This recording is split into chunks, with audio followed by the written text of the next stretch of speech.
All right, JC on the mic with tonight's captain ball for the Tabaco team, 40 and above. Sir Harold Carbunco. Sir Harold, tama ba? 6 straight wins? Yep. 6 straight wins sa Team Nindo in the first season of the 40 and above category here in the ECL. Ano ang feeling para sa mga 40 and above team natin? Anong feeling na maging undefeated ngayong season? Yes, first foremost, thank you po sa opportunity to talk with you, JC. And then thanks I should to be thanking you. and then thanks to the God above. Ang masasabi ko lang is it's an overwhelming feeling. Kasi sabi nga 40 above, mga veterano na yan, laos ng mga yan. Yeah.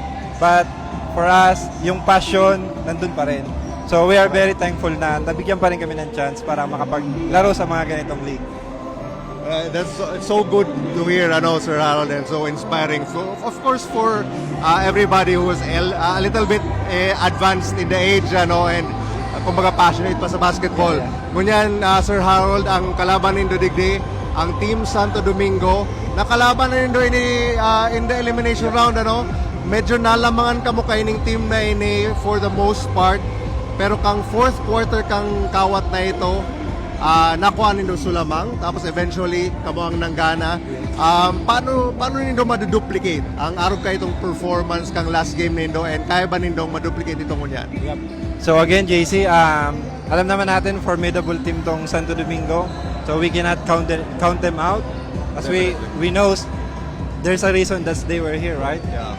So yun. So as said, meron kami mga game plans, practice. Yeah. So we just follow lang all the practices, the game plan, and then execute well, and then believe in our teammates, Yeah.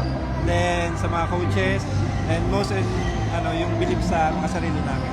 So I think that's the key para ma-duplicate namin or let's say makuha ang panalo na. Yeah. Speaking of winning here, Sir Harold, for again, first game in the finals for the 40 and above category. Game 1 here in Tabaco, your home court, gaano ka-importante para sa imo and para sa team nindo na manggana digdi sa home floor nindo? Yes, JC, it's between the honor and pride ng lugar namin. Yeah. So talagang importante na makuha namin yung game 1. And then, sabi nga sa basketball, in a best of 3 series, pinaka-crucial na makuha mo yung game 1. Correct. Kasi it will dictate the Correct. whole final series. Yeah.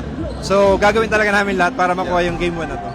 Looking forward to this game, Sir Harold. Last thing, could you give a message and a shout out sa mga sumusuporta sa team nyo, sa Team Tabaco and sa buong ECL?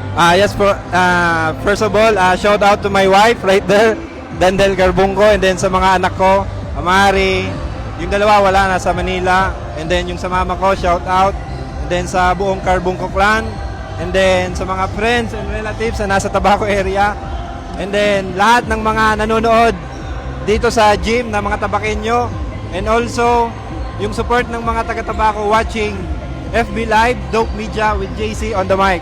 Yun lang, JC. Thank you. Thank you so much, Sir Harold. Good luck. Thank you.